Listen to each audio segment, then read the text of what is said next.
오늘 우리가 함께 하실 말씀은 우리 데살로니가 전서 5장 16절에서 22절까지입니다. 데살로니가 전서 5장 16절에서 22절. 네, 절수는 굉장히 긴데요. 네, 실제로 읽어보면 다른 성경 2절밖에 되지 않습니다. 그래서 함께 읽도록 하겠습니다. 시작. 항상 기뻐하라. 쉬지 말고 기도하라. 범사에 감사하라. 이는 그리스도 예수 안에서 너희를 향하신 하나님의 뜻이니라. 성령을 소멸치 말며 예언을 멸시치 말고 범사에 헤아려 좋은 것을 취하고 악은 모든 모양이라도 버리라. 아멘. 네, 오늘 우리가 데살로니가 전서의 말씀을 읽었습니다.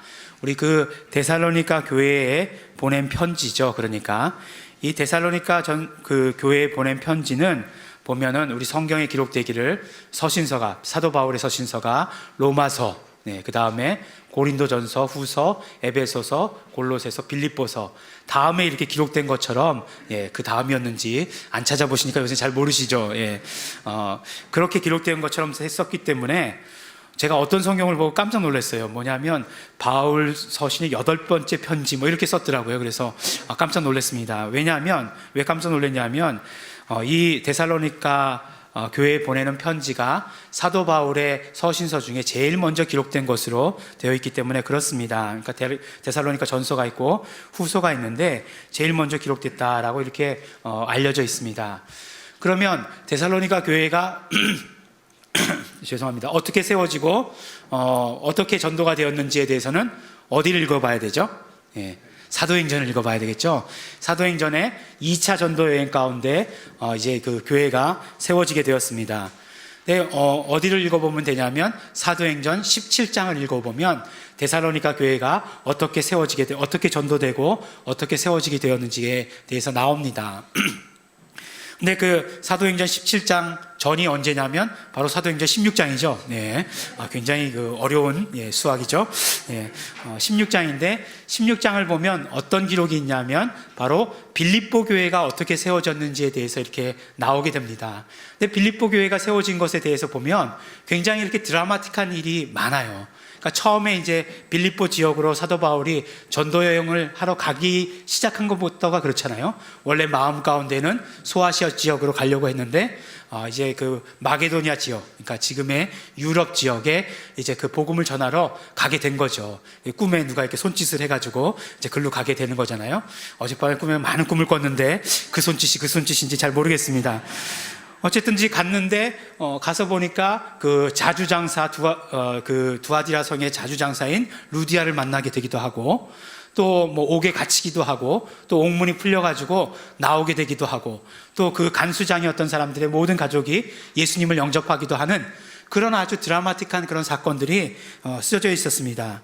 그리고 나서 이제 빌립보에서 옮겨간 곳이 어디냐면 바로 데살로니가 지역이에요. 근데 데살로니가 지역에 갔는데 그곳에서 그 3번 안식일에 복음을 전했다라고 이렇게 말하고 있습니다. 그러니까 새 안식일에 복음을 전할 수 있었던 것은 그들의 어떤 그 전통 가운데 이렇게 순회 전도자라고 있어요. 그러니까 그들이 이제 있는 곳마다 회당을 세우면서 살지 않았습니까? 그러니까 데살로니가 지역에도 유대인들이 회당을 지으면서 살았어요.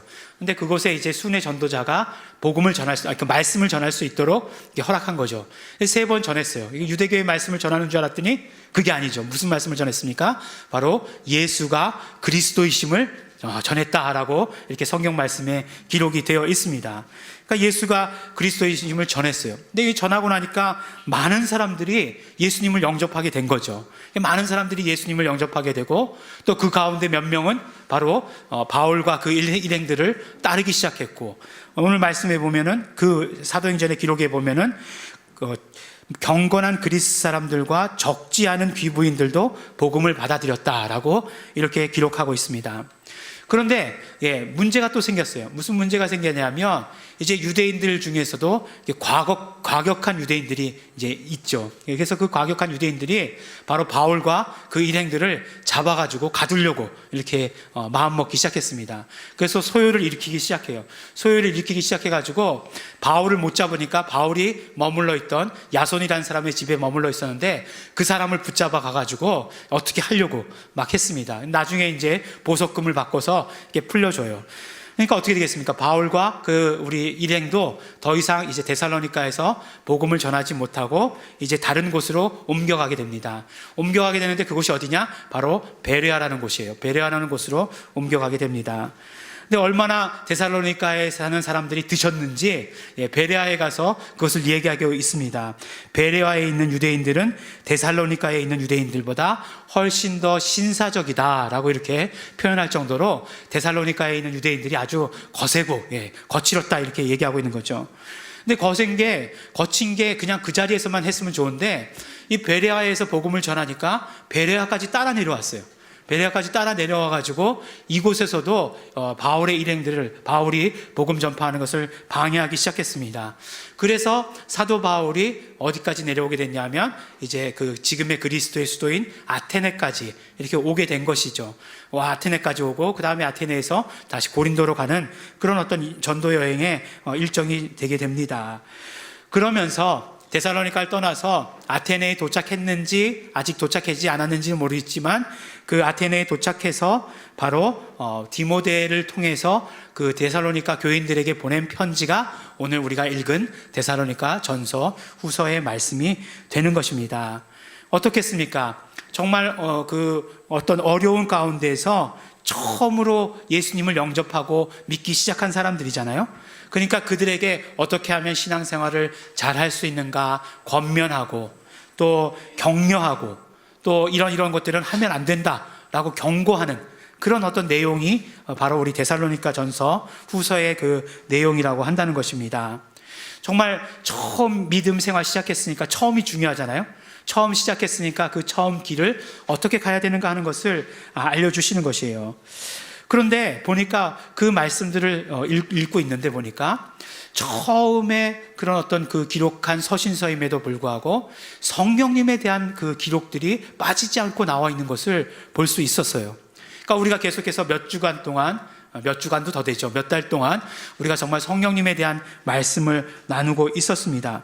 그런데 그 성령님에 대한 말씀이 정말 그 사도 바울의 첫 편지 가운데서도 기록되고 있다는 사실에 많이 궁금해지기 시작했어요. 뭐라고 말씀하셨을까? 어떻게 말씀하셨을까?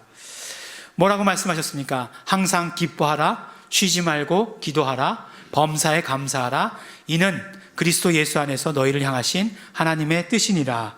그리고 나서 하시는 말씀이 성령을 소멸하지 말아라 라고 이렇게 말씀하시는 것이에요. 물론 우리 성경에 보니까 성령을 소멸치 말며 예언을 멸시치 말고 범사에 헤아려 좋은 것을 취하고 이렇게 계속해서 문장이 이어져서 한 문장인 것처럼 보이지만 헬라어 성경으로 읽어보면 성령을 소멸하지 말아라 라고 하는 그 명령문으로 아주 짧은 명령문으로 이루어진 것을 볼 수 있습니다. 그래요. 지금까지 우리가 알아본 대로 성령님은 우리의 신앙생활 가운데서 굉장히 중요한 분이었습니다. 우리의 신앙생활은 성령님으로 시작되고 성령님으로 이루어지는 것이었어요. 성령님에 의해서 우리는 예수 그리스도를 우리의 주로 고백하게 되는 것입니다.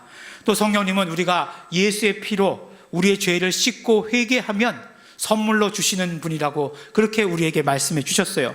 그 성령님께서는 우리 안에 와 계시는 분이시다라고 말씀하셨습니다. 또한 우리가 성령님과 어떤 관계를 맺고 있느냐에 따라서 우리의 신앙생활이 어떠한가를 보여준다. 성령님과의 관계는 우리 신앙생활의 척도다라고 말씀드렸습니다. 그리고 또한 성령님의 인도하심을 받는 그런 삶을 살아야 되는 것이다라고 말씀을 통해서 우리가 함께 들었습니다. 그런데 오늘 또 말씀을 보니까 데살로니가 교인들에게 하시는 말씀이 바로 성령을 소멸하지 말라라고 이렇게 말씀해주고 계시는 것입니다. 데살로니가 교인들이 그 신앙생활하는 그 환경이 얼마나 급박한 환경입니까? 정말 그 바울과 그 실라 또 디모데 그 일행도 정말 핍박할 정도였는데 처음 예수 믿기 시작한 사람들을 얼마나 핍박했는가 하는 것이에요. 또한 이 교회는 이방 지역에 세워진 교회 아닙니까? 이방 지역에 세워졌다라고 하는 것은 지금까지는 그들이 다 우상 숭배하던 사람이라는 것이에요. 우상을 숭배하던 사람들이 예수님을 영접하게 되었습니다. 그러면 우리가 너무 잘 아는 것처럼 우리 눈에 보이는 것처럼 그 어떤 영적인 싸움 같은 것들이 눈에 보이지 않겠습니까? 정말 박해도 있고 또 영적인 싸움도 심한 그런 어떤 환경이었을 것이에요. 그런데 그 교회를 향해서 급하게 명령하시면서 하시는 말씀이 뭐냐면 바로 너희들은 절대로 성령을 소멸하면 안 된다. 성령을 소멸치 말아라 라고 이렇게 말씀을 해주시는 것이에요. 보니까 사도 바울은 이렇게 말씀하시면서 데살로니가 전서를 통틀어서 성령님에 대한 말씀으로 기록하고 있는 것을 볼 수가 있습니다. 데살로니가 교회에 말씀을 전할 때 1장 5절, 그러니까 데살로니가 전서 1장 5절의 말씀을 보니까 너희에게 복음이 전해질 때 성령과 능력으로 전해졌다는 것을 기억해라 라고 이렇게 말씀하고 있습니다. 우리는요, 우리 교회 성도들은 성령과 능력으로 전해졌다는 것이 무슨 말씀인지 다 잘 알고 있습니다. 이것은 성령 따로 능력 따로가 아니라는 말씀을 너무나 잘 알고 있어요. 정말 복음이 전해지는 가운데 성령님의 강력한 역사하심이 능력으로 드러나게 되었다라고 하는 것을 우리는 너무나 잘 알고 있습니다. 그러니까 데살로니가 교회에 처음 사도 바울이 복음을 전할 때 그렇게 전해졌다라고 하는 것이에요. 근데 이것을 이해할 수 있는 공동체가 그렇게 많지 않다는 거예요. 왜냐하면 성령에 대해서 이야기하면 어떨 때는 참 이게 체험 중심으로만 가기가 쉽고, 또 어떤 공동체에서는 이것에 대해서 그냥 어떤 신학적인 그런 중심으로 가기가 쉽다라고 이렇게 말합니다. 그래서 이 두 균형을 이루는 공동체를 은사 공동체라고 이렇게 부른다라고 해요. 그러니까 우리가 정확하게 그 은사 공동체에 해당되는 거죠. 그래서 정말 너희들이 복음의 말씀을 들을 때에 성령님께서 역사하시는 그런 모든 역사들, 그런 능력들도 함께 경험했다라고 1장 5절에서 이렇게 말씀합니다. 그 밑에 절 1장 6절에 보니까 뭐라고 말씀하시냐면 너희들은 많은 환난 가운데서도 성령이 주는 기쁨으로 말씀을 받아들였다라고 이렇게 말하고 있어요. 그러니까 데살로니가 교인들은 보니까 말씀을 어떻게 받아들였냐? 성령이 주시는 기쁨으로 말씀을 받아들였다는 거예요. 그렇죠. 여러분들 교회 와서 이렇게 말씀을 들을 때마다, 우리가 성경 공부를 할 때마다, 성경을 읽을 때마다 막 기쁘시죠? 네. 아멘. 아멘 소리가 굉장히 힘이 없으신 분들도 계시고 확신이 없으신 분들도 계시는데 아멘이라고 믿습니다. 왜냐? 왜 기쁘냐? 바로 성령이 주시는 기쁨으로 우리가 그 말씀을 받아들이기 때문에 그렇다라고 이렇게 말씀하고 있습니다. 또한 그뿐만 아니에요. 4장에 가서 보면은, 데살로니가전서 4장에 가서 보면 바로 이제 사도 바울이 권면합니다. 너희들의 삶이 하나님이 기쁘시게 하는, 하나님이 기뻐하시는 그런 삶을 너희들이 살아야 된다라고 이렇게 말합니다. 그러면 하나님이 어떻게 하면 기뻐하시느냐? 내가 너희에게 전해준 대로 사는 것이 바로 하나님께서 기뻐하시는 삶이다 라고 말씀합니다. 그런데 내가 너희에게 전해준 것은 어떻게 전해준 것이냐? 주 예수의 이름으로 너희에게 말씀하신 그것이다 라고 이렇게 이야기해 주고 있어요. 그래서 하나님을 기쁘시게 하는 삶을 너희들이 살아야 되는데, 정말 주 예수의 이름으로 내가 너희에게 말한 그 모든 것들을 지켜라 라고 말씀하시는 것이죠. 그런데 만약에 너희들이 하나님을 기쁘시게 하는 삶을 살지 않으면, 그러면 그것이 어떻게 되는 것이냐? 그 결과가 우리를 저버리는 것이 아니라 바로 성령을 주시는 하나님을 저버리는 것이다 라고 이렇게 말씀을 하는 것이에요. 너희들이 그렇게 삶을 살지 않으면 그냥 괜히 우리에게 그런 말씀을 전해주신 사도 바울에게 나는 참 미안해, 그런 정도가 아니라 그것은 바로 성령을 주시는 하나님을 외면하는 것이다, 저버리는 것이다 라고 이렇게 말씀을 하고 있는 것이에요. 그런데 보니까 이 말씀 구절 가운데서 보니까 성령을 주시는 하나님이시라고 말씀하고 있잖아요. 우리 요한복음에서도 보니까 보혜사 성령님께서는 바로 예수 이름으로 하나님께서 보내주신다라고 말씀하셨어요. 그리고 오순절날 분명히 성령님께서 예수 이름을 가지고 오셨습니다. 근데 그 성령을 주시는 하나님이라고 얘기할 때 주신다 라고 이렇게 표현할 때 이 표현이 뭐로 써져 있겠습니까? 이 동사인데 현재형으로 써져 있다는 거예요. 그러면 이제 우리 교회 분들은 헬라어의 현재형으로 써져 있다 그러면 무슨 뜻인지 이제 다 아시죠?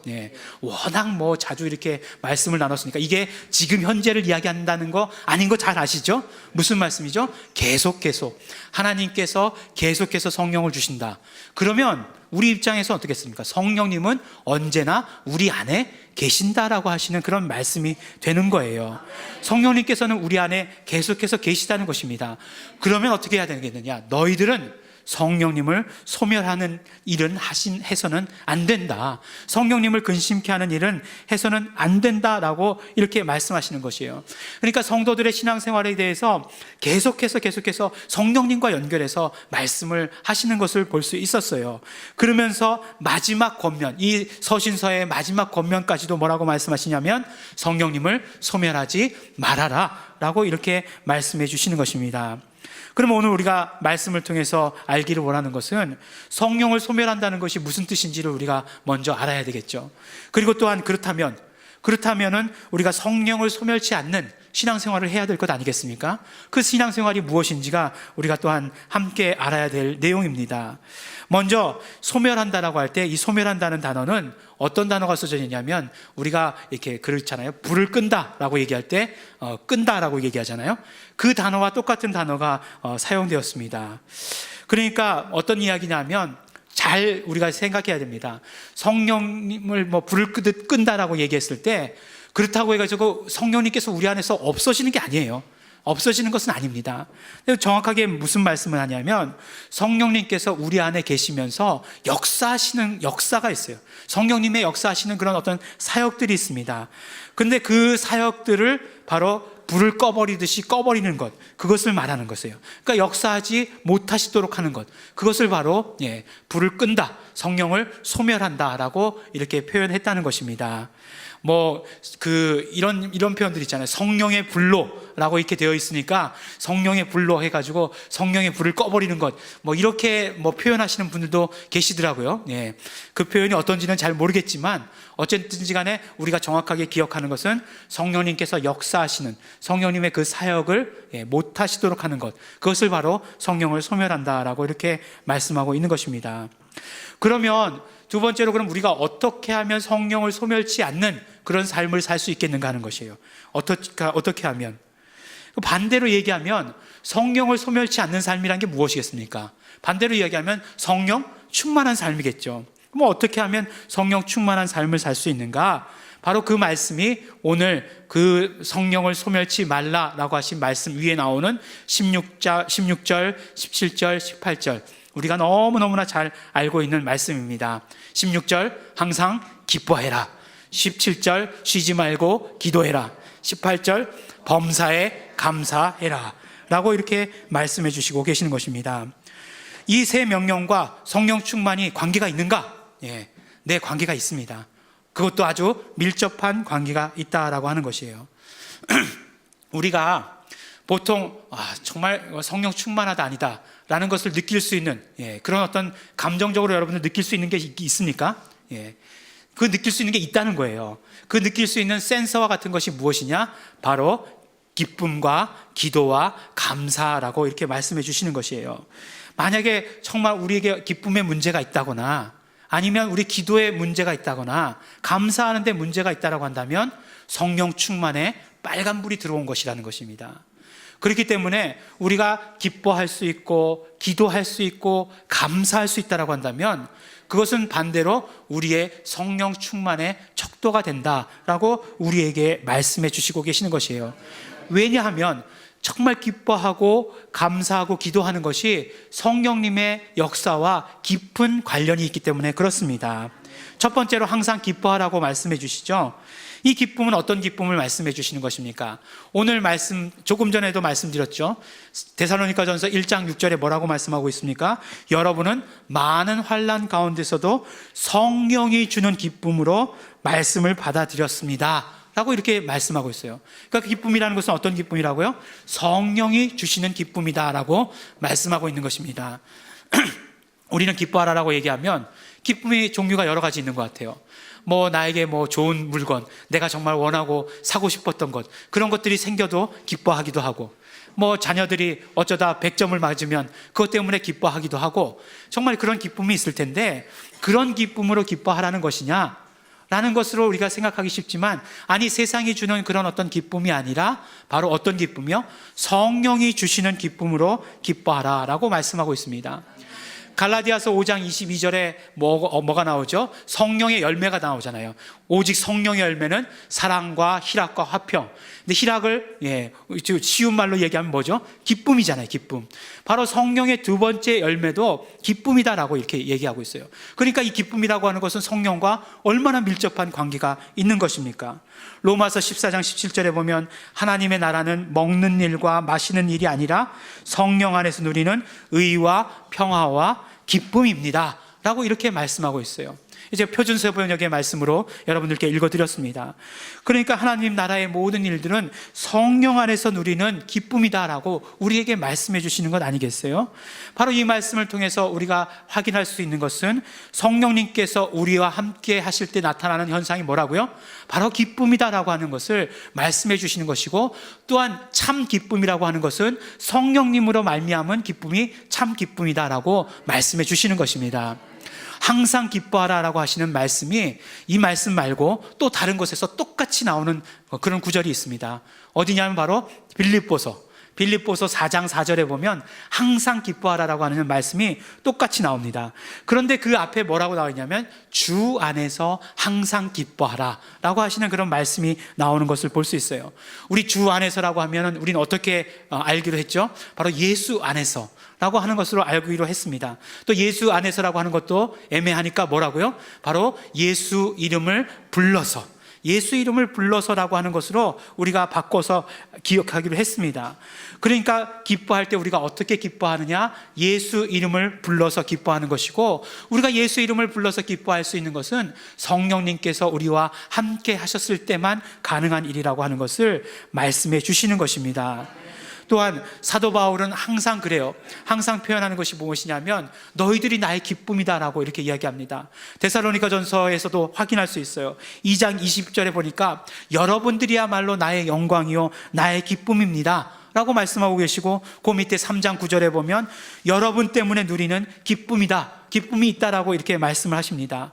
이 말씀은 무엇이에요? 우리 기쁨의 내용이 무엇인가를 우리에게 정확하게 말씀해 주시는 것 아닙니까?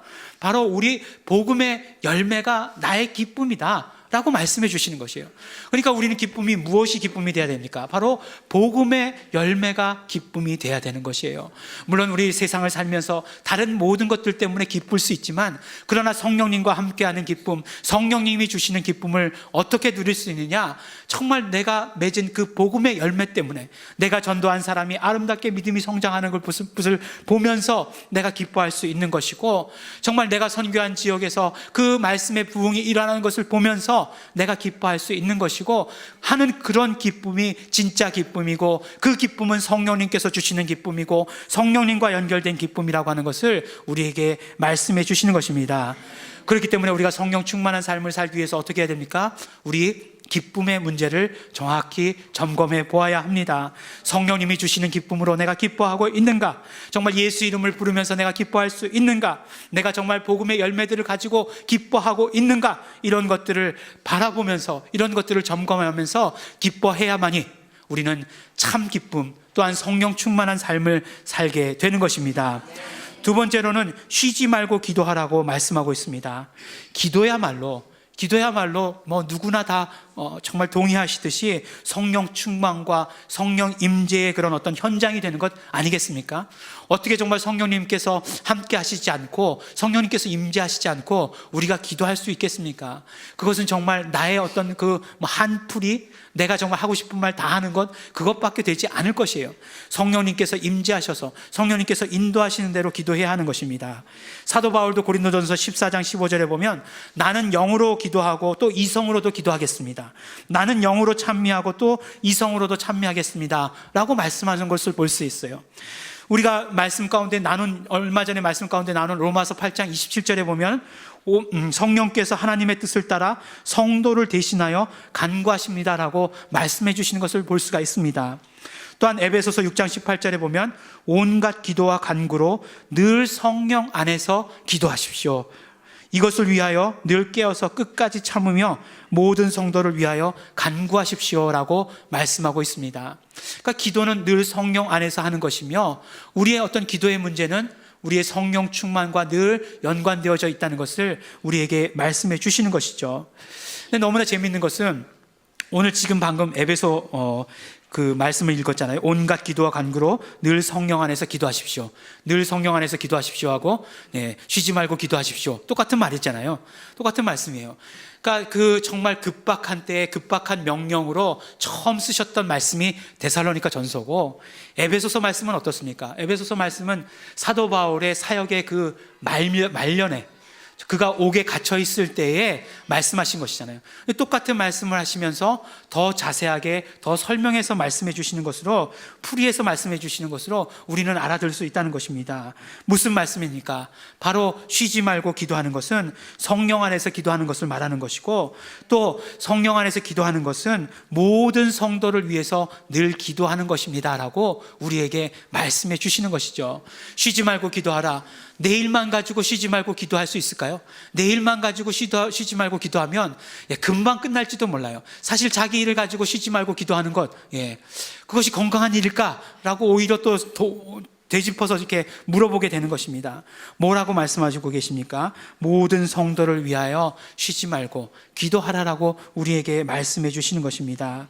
기도의 내용도 어떤 내용이 되어야 되겠습니까? 성령님께서 소원으로 가지고 계신 그 내용으로, 그러니까 우리가 채워야 되는 것이고, 정말 어떻게 하면 하나님을 기쁘시게 하시는 것인지에 대해서 우리가 고민하고 갈등하는 것이 우리 기도의 내용이 되어야 되는 것으로 우리에게 말씀해 주시는 것입니다.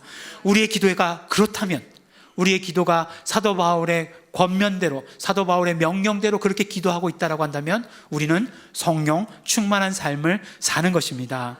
세 번째로 뭐라고 말씀하고 있습니까? 모든 일에 감사하라라고 이렇게 말씀하고 있습니다. 빌립보서 1장 3절에 보니까 사도 바울은 이렇게 얘기해요. 나는 여러분을 생각할 때마다 나의 하나님께 감사를 드립니다.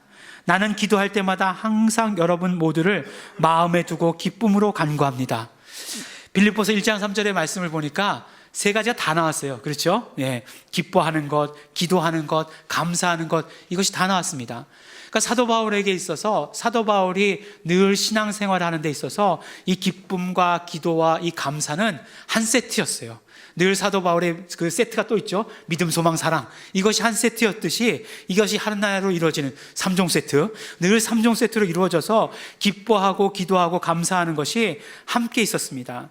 환난과 핍박 가운데에서 성령님의 인도하심을 따라서 기도하면 그것이 기쁨으로 사도 바울에게 다가왔던 것이고, 그 기쁨은 곧 이어서 하나님께 대한 정말 감사로 이어질 수 있게 된 것입니다.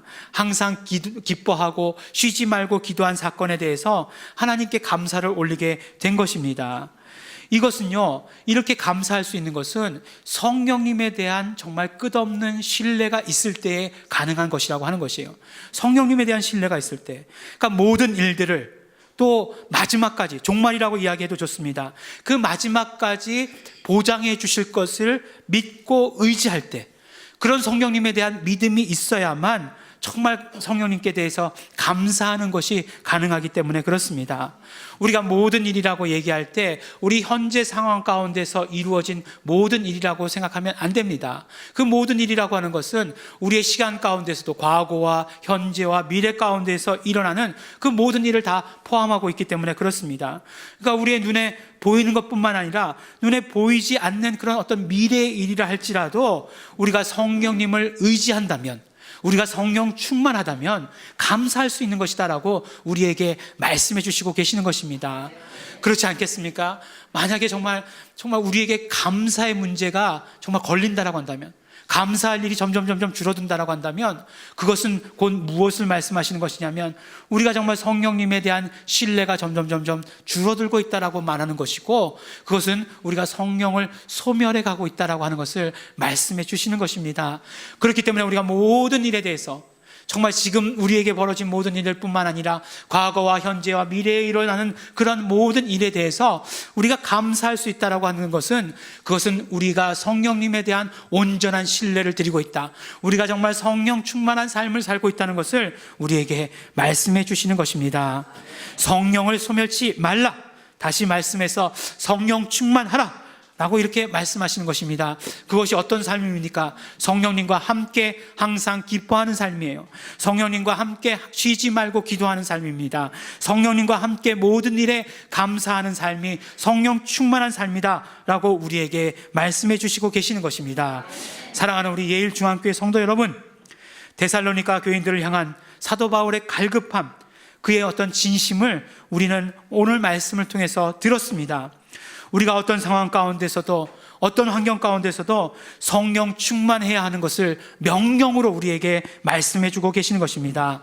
항상 기뻐하고 쉬지 말고 기도하고 모든 일에 감사하는 삶을 살아가는, 그러므로 성령 충만의 축복을 누리는 우리 성도 여러분들이 되시기를 예수 이름으로 축원합니다. 우리 함께 기도하시겠습니다. 우리 기도하실 때 우리 감사하시면서 기도하시기 바랍니다. 성령님을 보내주시고 성령 충만한 삶을 살게 하시고 성령님으로 말미암아 신앙생활하게 하여 주신 것을 감사합니다. 이 시간에 결단하면서 기도하실 때 나는 성령 충만한 삶을 살아가기를 소원합니다. 항상 기뻐하며 쉬지 말고 기도하며 범사에 감사하며 성령 충만한 삶을 살겠습니다. 소원하시면서 감사하시면서 결단하시면서 우리 다 같이 통성으로 기도하시겠습니다.